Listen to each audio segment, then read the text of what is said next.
வணக்கம் entrepreneurs. என்னோட client ஒருத்தருங்க, அவரோட பேர் வந்து சௌந்தரராஜன் அப்படின்னு. அவர் சின்னதாக ஒரு ட்ரைனிங் அகாடமி நடத்திட்டு இருக்காரு.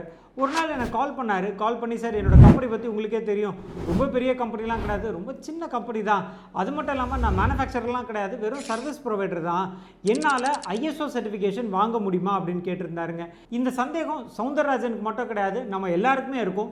ஸோ இன்றைக்கி இந்த வீடியோ மூலிமா ஐஎஸ்ஓ சர்டிஃபிகேஷன்னா என்ன, யாரெல்லாம் ஐஎஸ்ஓ சர்டிஃபிகேஷன் வாங்க முடியும், குறிப்பாக நம்ம சௌந்தரராஜன் ஐஎஸ்ஓ சர்டிஃபிகேஷன் வாங்கினாரா இல்லையா, அதை பற்றி டீட்டெயில்டாக பார்க்கலாம்.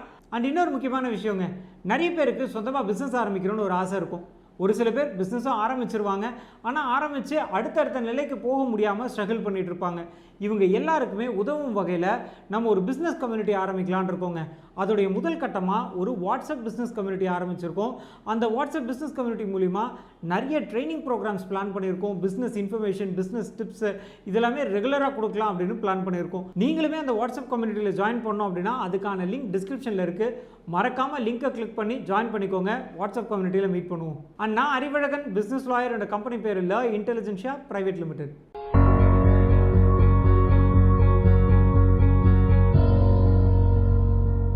முதல்ல ஐஎஸ்ஓ அப்படின்னா என்னன்னு பார்த்துடலாங்க. ஐஎஸ்ஓ இதனுடைய விரிவாக்கம் இன்டர்நேஷ்னல் ஆர்கனைசேஷன் ஃபார் ஸ்டாண்டர்டைசேஷன்.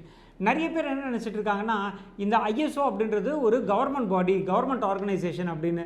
இந்த ஐஎஸ்ஓன்றது கவர்மெண்ட் ஆர்கனைசேஷன் கிடையாதுங்க, இது ஒரு ப்ரைவேட் ஆர்கனைசேஷன், அதாவது ஒரு தனியார் நிறுவனம். இவங்க கொடுக்கக்கூடிய ஒரு சர்டிஃபிகேட் தான் ஐஎஸ்ஓ சர்டிஃபிகேஷன். ஸோ இது கவர்மெண்ட் சர்டிஃபிகேட் கிடையாது, தனியார் நிறுவனத்தால் இஷ்யூ பண்ணக்கூடிய ஒரு சர்டிஃபிகேட்டுங்க. இந்த ஐஎஸ்ஓ கம்பெனி என்ன பண்ணுறாங்க அப்படின்னா, ஒவ்வொரு ஆர்கனைசேஷனுடைய ப்ராசஸ்ஸு, ப்ரொசீஜர், ப்ராடக்ட்டு, சர்வீஸ் இதெல்லாம் இன்டர்நேஷ்னல் லெவலில் இருக்கணும் அப்படின்றதுக்காக நிறைய இன்டர்நேஷ்னல் ஸ்டாண்டர்ட்ஸை க்ரியேட் பண்ணியிருக்காங்க. அதோட பேர் தான் ஐஎஸ்ஓ ஸ்டாண்டர்ட்ஸ் அப்படின்னு சொல்கிறதுங்க. இந்த ஐஎஸ்ஓ ஸ்டாண்டர்ட்ஸில் சொல்லியிருக்க ஒவ்வொரு ப்ரோட்டோக்காலையும் நம்ம ப்ராப்பராக ஃபாலோ பண்ணோம் அப்படின்னா நம்மளோட கம்பெனிக்கு ஐஎஸ்ஓ சர்டிஃபிகேஷன் அப்படின்றது கிடைக்குங்க. அதே மாதிரி இந்த ஐஎஸ்ஓ ஸ்டாண்டர்ட்ஸ் அப்படின்னு சொல்லியிருந்தேன் இல்லைங்களா, ஒவ்வொரு ஆர்கனைசேஷனுக்கும் இது வேரி ஆகுங்க. அதாவது ஒவ்வொரு இண்டஸ்ட்ரி வைஸ் இது வந்து வேரி ஆகும். உதாரணத்துக்கு சொல்லணும் அப்படின்னா ஐஎஸ்ஓ 27001 அப்படின்னு இருக்குது. இது என்னென்னா இன்ஃபர்மேஷன் செக்யூரிட்டி சிஸ்டம் அப்படின்னு சொல்லுவோம். சாஃப்ட்வேர் கம்பெனிஸ் இந்த ஐஎஸ்ஓ சர்டிஃபிகேஷன் வாங்கலாங்க. அடுத்து ஐஎஸ்ஓ 14001 இது என்னென்னா என்விரான்மெண்ட் சேஃப்டின்னு வாங்க. எந்த கம்பெனிஸ்லாம் எமிஷன், அதாவது பொல்யூஷனை உண்டாக்கக்கூடிய வாய்ப்புகள் இருக்கோ அந்த கம்பெனி அவங்களோட ஆர்கனைசேஷனில் என்விரான்மெண்டல் ஸ்டாண்டர்ட்ஸை ப்ராப்பராக ஃபாலோ பண்ணாங்க அப்படின்னா இந்த ஐஎஸ்ஓ 14001 வாங்க முடியும். அடுத்து ஐஎஸ்ஓ 22000 இது என்னென்னா ஃபுட் சேஃப்டி மேனேஜ்மெண்ட் சிஸ்டம்ங்க. ஹோட்டல்ஸு, ரெஸ்டாரண்ட்ஸ் அவங்கெல்லாம் இந்த ஸ்டாண்டர்ட்ஸ் எடுக்கலாம். அடுத்து ஐஎஸ்ஓ 13485 இது மெடிக்கல் டிவைசஸ்க்கான குவாலிட்டி மேனேஜ்மெண்ட் சிஸ்டம்ங்க. நீங்கள் மெடிக்கல் எக்யூப்மெண்ட்ஸ் ஏதாவது மேனுஃபேக்சர் பண்ணுறீங்க, கேலிபிரேஷன் அந்த மாதிரியான ஆக்டிவிட்டீஸ் எல்லாம் இந்த ஐஎஸ்ஓ சர்டிஃபிகேஷன் வாங்கலாம்.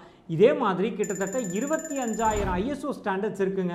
அதில் ரொம்ப ரொம்ப பாப்புலரான ஒரு ஐஎஸ்ஓ ஸ்டாண்டர்ட் தான் ஐஎஸ்ஓ 9001 அப்படின்னு. இது குவாலிட்டி மேனேஜ்மெண்ட் சிஸ்டம், QMS அப்படின்னு சொல்லுவாங்க. இதுதான் பெரும்பாலான கம்பெனிஸ் வாங்கக்கூடிய ஒரு ஐஎஸ்ஓ சர்டிஃபிகேஷனுங்க. அடுத்து ரொம்ப முக்கியமாக நம்ம சௌந்தரராஜன் சார் ஒரு கேள்வி கேட்டிருந்தார் இல்லையா, யாரெல்லாம் ஐஎஸ்ஓ சர்டிஃபிகேஷன் வாங்க முடியும் பார்த்துடலாமா? அது ஐஎஸ்ஓ சர்டிஃபிகேஷனுக்கு எந்த விதமான பாகுபாடும் கிடையாதுங்க. எந்த விதமான நிறுவனமோ அந்த நிறுவனத்தில் குவாலிட்டி ஸ்டாண்டர்ட்ஸை ஃபாலோ பண்ணாங்க அப்படின்னா அவங்க ஐஎஸ்ஓ சர்டிஃபிகேஷனுக்கு எலிஜிபிளுங்க. அதுலேயும் குறிப்பாக மேனுஃபேக்சரர்ஸ் அப்படின்னு பார்த்தீங்கன்னா ஒரு பொருளை உற்பத்தி பண்ணக்கூடியவங்க. அதே மாதிரி ட்ரேடர்ஸ் அப்படின்றவங்க மேனுஃபேக்சரர்கிட்டேருந்து பொருளை வாங்கி டிஸ்ட்ரிபியூட் பண்ணுறவங்க. அதாவது ஹோல்சேலர், ரீட்டெய்லர், டிஸ்ட்ரிபியூட்டர், டீலர் அப்படின்னு யார் வேணாலும் ஐஎஸ்ஓ சர்டிஃபிகேஷன் வாங்கலாம். அதே மாதிரி மூணாவது சர்வீஸ் ப்ரொவைடர்ஸ்ன்றவங்க real estate companies, transport agencies, logistics, builder, இந்த மாதிரி சர்வீஸ் ப்ரொவைடிங்கில் இருக்கக்கூடிய செக்டாரில் இருக்கக்கூடிய கம்பெனிஸுமே இந்த ஐஎஸ்ஓ சர்டிஃபிகேஷன் வாங்கலாங்க. அதே மாதிரி புது கம்பெனி, பழைய கம்பெனின்ற பாகுபாடும் கிடையாதுங்க. இப்போ தான் நீங்கள் கம்பெனி ஆரம்பிச்சிருக்கீங்க, கம்பெனி ஆரம்பித்து ஒரு 2-3 மாதம் தான் ஆகுது, ஒரு ஸ்டார்ட் அப் கம்பெனி தான், தாராளமாக நீங்களுமே ஐஎஸ்ஓ சர்டிஃபிகேஷன் வாங்கலாம். அதே மாதிரி ரொம்ப பழைய கம்பெனி, ஒரு 10 வருஷம் ஆயிடுச்சு, 15 வருஷம் ஆயிடுச்சு, இதுக்கப்புறமா நாங்கள் ஐஎஸ்ஓ சர்டிஃபிகேஷன் வாங்க முடியுமான்னு கேட்டிங்கன்னா கட்டாயம். புது கம்பெனி, பழைய கம்பெனி எந்த விதமான பாகுபாடும் இல்லாமல் எல்லாருமே ஐஎஸ்ஓ சர்டிஃபிகேஷன் வாங்க முடியுங்க. அதே மாதிரி இன்னும் ஒரு சில பேருக்கு சந்தேகம் இருக்கும், என்னோட கம்பெனிலாம் ரொம்ப சின்ன கம்பெனி தாங்க, எங்களாலலாம் ஐஎஸ்ஓ சர்டிஃபிகேஷன் வாங்க முடியுமான்னு ஒரு சந்தேகம் இருக்கும். இதில் எந்த விதமான டிஃப்ரென்சியேஷனும் கிடையாதுங்க. சின்ன டேர்ன் ஓவர் பண்ணுற கம்பெனியாக இருக்கட்டும், இல்லை ரொம்ப பெரிய டேர்ன் ஓவர் 5 லட்ச ரூபா 6 லட்ச ரூபா தான் பண்ணுறோம், இல்லை 100 கோடி ரூபா பண்ணுறோம், எந்த விதமான பாகுபாடும் கிடையாது. எந்த ஒரு கம்பெனியுமே ஐஎஸ்ஓ சர்டிஃபிகேஷன் அப்ளை பண்ணலாம். அதே மாதிரி இடம் ஒரு க்ரைட்டீரியாவா? ஒரு ஆஃபீஸோட ஸ்பேஸ் அப்படின்றது 200 ஸ்கொயர் ஃபீட்டு, 500 ஸ்கொயர் ஃபீட் இல்லை 1000 ஸ்கொயர் ஃபீட் இருந்தால் தான் ஐஎஸ்ஓ சர்டிஃபிகேஷனுக்கு எலிஜிபிளான்னு கேட்டிங்கன்னா அந்த மாதிரிலாம் எந்த விதமான டிஃப்ரென்சியேஷனும் கிடையாதுங்க. ஒரு ஆர்கனைசேஷனில் ப்ராசஸ் அப்படின்றது கேரி அவுட் பண்ணுறதுக்கு தேவையான அளவுக்கு உங்ககிட்ட இடம் இருந்தால் போகிறோம், நீங்களுமே ஐஎஸ்ஓ சர்டிஃபிகேஷனுக்கு எலிஜிபிள் தான். அடுத்து இன்னும் ஒரு சில பேர் நினைப்பாங்க நிறைய ஸ்டாஃப்ஸ் இருந்தால் தான் ஐஎஸ்ஓ சர்டிஃபிகேஷனுக்கு எலிஜிபிள் அப்படின்னு. அந்த மாதிரி எந்த ஒரு பேராமீட்டரும் கிடையாதுங்க. உங்களோட ஆர்கனைசேஷனில் ஒரு 5 ஸ்டாஃப் தான் இருக்காங்க, இல்லை 2 ஸ்டாஃப் தான் இருக்காங்க, இல்லை 150 பேர் இருக்காங்க, எல்லாருமே ஐஎஸ்ஓ சர்டிஃபிகேஷன் அப்ளை பண்ணலாம். இதுலேயுமே ஒரே விஷயம் என்ன அப்படின்னா, உங்களுடைய ஆர்கனைசேஷனில் இருக்கக்கூடிய ப்ராசஸை கேரி அவுட் பண்ணுறதுக்கு எவ்வளோ நம்பர் ஆஃப் ஸ்டாஃப்ஸ் தேவைன்னு நீங்கள் நினைக்கிறீங்களோ அதுதாங்க பேராமீட்டர். ஐஎஸ்ஓவில் இத்தனை ஸ்டாஃப்ஸ் வேணும், அத்தனை ஸ்டாஃப்ஸ் வேணுன்ற மாதிரி எந்த விதமான க்ரைட்டீரியாவும் கிடையாது. உங்களுடைய டேட்டாவையும் உங்களுடைய ரெக்கார்ட்ஸையும் மெயின்டைன் பண்ணுறதுக்கு மினிமம் ஸ்டாஃப்ஸ் இருந்தால் கூட போகும்.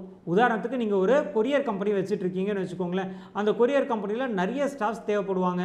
நீங்கள் கொரியரை கலெக்ட் பண்ணுறதுக்கு ஒருத்தர், அதை டெலிவர் பண்ணுறதுக்கு ஒருத்தர், வெளியூருக்குலாம் போகுதுன்னா இங்கேருந்து அங்கே பேக் பண்ணணும், அங்கே ஒருத்தர் அதை ரிசீவ் பண்ணி அங்கே டிஸ்பேச் பண்ணணும். ஸோ இந்த மாதிரி ஒரு பெரிய யூனிட்டாக இருக்கணும். அதுவே ஒரு சின்ன ஜெராக்ஸ் கடைன்னு வச்சுக்கோங்களேன். ஜெராக்ஸ் கடையில் என்ன இருக்க போகுது? மிஞ்சி போனால் ஒரு 2 பேர் இருந்தால் போகிறோம் அந்த ப்ராசஸை கேரி அவுட் பண்ணுற முடியும். ஸோ அவங்களுமே ஐஎஸ்ஓ சர்டிஃபிகேஷனுக்கு எலிஜிபிள் தான். ஸோ ஸ்டாஃப்ஸை பேஸ் பண்ணி ஐஎஸ்ஓ சர்டிஃபிகேஷன் கிடையாதுங்க, ப்ராசஸை பேஸ் பண்ணி தான் ஐஎஸ்ஓ சர்டிஃபிகேஷன். ஸோ இப்போ புரிஞ்சிருக்கோன்னு நினைக்கிறேன். உங்களோட கம்பெனி சின்னதாக இருந்தாலும் சரி, பெரிய கம்பெனியாக இருந்தாலும் சரி, டேர்ன் ஓவர் சின்னது பெருசு, நிறைய ஸ்டாஃப்ஸு கம்மி ஸ்டாஃப்ஸு, சின்ன இடம் பெரிய இடம், இந்த மாதிரி எந்த ஒரு பாகுபாடும் கிடையாதுங்க. யார் வேணாலும் ஐஎஸ்ஓ சர்டிஃபிகேஷன் அப்ளை பண்ணலாங்க. பட் என்ன தான் க்ரைட்டீரியா அப்போ அப்படின்னு கேட்டிங்கன்னா ஒரு 4 விஷயம் தாங்க. ஒன்று, உங்கள் கம்பெனியில் குவாலிட்டியான ப்ராசஸ் அண்ட் சிஸ்டம் இருக்கணுங்க. அதாவது ஏனோ தானோன்னு ப்ராசஸை ஃபாலோ பண்ணாமல் ப்ராப்பரான குவாலிட்டி ப்ராசஸ் அண்ட் சிஸ்டம் இருக்கணும். ரெண்டாவது, அந்த ப்ராசஸை கேரி அவுட் பண்ணுற அளவுக்கு உங்ககிட்ட சஃபிஷியன்ட் ஸ்பேஸும் ஸ்டாஃப்ஸும் இருக்கணும். மூணாவது, இது எல்லாம் வச்சு நீங்கள் ப்ரொவைட் பண்ணக்கூடிய சர்வீஸாக இருக்கட்டும், ப்ராடக்டாக இருக்கட்டும், அதுவுமே குவாலிட்டியாக இருக்கணும். அட்லாஸ்ட் இதன் மூலிமா உங்களுடைய கஸ்டமர் சாட்டிஸ்ஃபைட் கஸ்டமராக இருக்கணுங்க. இதெல்லாம் இருந்தால் போகிறோம், உங்களுக்கு ஐஎஸ்ஓ சர்டிஃபிகேஷன் தாராளமாக கிடைக்கும். அண்ட் கடைசியாக சௌந்தரராஜனுடைய ட்ரைனிங் கம்பெனிக்கு ஐஎஸ்ஓ சர்டிஃபிகேஷன் கிடைச்சதா இல்லையா அப்படின்னு பார்த்தோம்னா எஸ், அவருக்கு கிடைச்சதுங்க. அவரோட கம்பெனி ஐஎஸ்ஓ சர்டிஃபிகேஷனுக்கு அப்ளை பண்ணாங்க. அந்த ஐஎஸ்ஓ ஸ்டாண்டர்ட்ஸ் எல்லாத்தையும் அவரோட ஆர்கனைசேஷனில் இம்ப்ளிமெண்ட் பண்ணி அதுக்கப்புறமா தேர்ட் பார்ட்டி ஆடிட் கூட்டு வந்து அவங்களுமே இந்த சிஸ்டம் எல்லாம் கரெக்டாக இருக்கான்றதை செக் பண்ணி பார்த்துட்டு குவாலிட்டி மேனுவல் எல்லாத்தையும் ரெடி பண்ணிவிட்டு அண்ட் ஸ்டாஃப்ஸுக்கெல்லாம் ட்ரைனிங்கும் கொடுத்து கடைசியாக ஐஎஸ்ஓ சர்டிஃபிகேஷன் வாங்கிட்டாருங்க. சரிங்க, இன்றைக்கி இந்த வீடியோ மூலிமா யாரெல்லாம் ஐஎஸ்ஓ சர்டிஃபிகேஷன் வாங்க முடியும், யாரெல்லாம் எலிஜிபிள் அப்படின்றத பற்றி டீட்டெயிலாக பார்த்துருந்தோம். இதில் உங்களுக்கு ஏதாவது சந்தேகங்கள் இருக்குன்னா கமெண்ட் பாக்ஸில் வந்து கமெண்ட் பண்ணுங்கள். நான் அறிவழகன், பிஸ்னஸ் லாயர், என்னோட கம்பெனி பேர் லா இன்டெலிஜென்ஷியா பிரைவேட் லிமிடெட்.